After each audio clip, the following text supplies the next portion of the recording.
ಜಾಲಿವುಡ್ ಸ್ಟುಡಿಯೋದಲ್ಲಿ ನಡೀತಾ ಇರೋ ಬಿಗ್ ಬಾಸ್ ಸೀಸನ್ 12 ಕಾರ್ಯಕ್ರಮದಲ್ಲಿ ಸಿನಿಮಾ ನಟಿ ಹಾಗೂ ಕಿರುತೆರೆ ನಟಿಯಾದ ಅಶ್ವಿನಿ ಗೌಡರವರು ಒಂದು ಮೈನರ್ ಹುಡುಗಿ ಕಂಟೆಸ್ಟೆಂಟ್ ಆದ ರಕ್ಷಿತಾ ಅವರ ಮೇಲೆ ಅವಹೇಳನಕಾರಿ ಪದಗಳನ್ನು ಬಯಸಿದ್ದಾರೆ. ಶಿ ಈಸ್ ಎಸ್, ಆ ಕ್ಯಾಟಗರಿ ನಾನಲ್ಲ ಅಂತ ಹೇಳಿದ್ದಾರೆ. ಈ ಸ್ಟೇಟ್ಮೆಂಟ್ ಬಂದು ಅಫೆನ್ಸ್ ಆಗುತ್ತೆ. ಶಿ ಈಸ್ ಎಸ್ ಅಂದ್ರೆ ಏನರ್ಥ? SC ST ಅಂತ ಅರ್ಥನಾ, ಇಲ್ಲ ಸ್ಲಮ್ ಅಂತ ಅರ್ಥನಾ? ಇದನ್ನ ಅಶ್ವಿನಿ ಗೌಡರವರು ಕ್ಲಾರಿಫಿಕೇಶನ್ ಕೊಡಬೇಕು. ಒಂದು.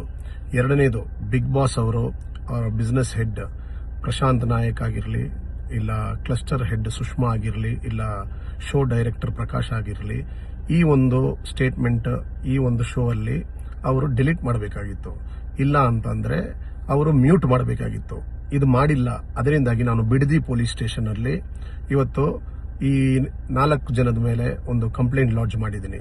ಸೊ ಪೊಲೀಸ್ ಅವರಿಗೆ ಕಾನೂನು ರೀತಿ ಕ್ರಮ ಜರುಗಿಸೋಕೆ ರಿಕ್ವೆಸ್ಟ್ ಮಾಡ್ಕೊಂಡಿದ್ದೀನಿ. ಸೊ ಬಿಗ್ ಬಾಸ್ ಯಾರು ಈ ಅಡ್ಮಿನಿಸ್ಟ್ರೇಟರ್ಸ್ ಇದ್ದಾರೆ ಹಾಗೂ ಅಶ್ವಿನಿ ಗೌಡ ಮೇಲೆ ಕಾನೂನು ರೀತಿ ಕ್ರಮ ತಗೋಬೇಕು ಅಂತೇಳಿ ಒಂದು ಕಂಪ್ಲೇಂಟ್ ಲಾಂಚ್ ಮಾಡಿದ್ದೀನಿ.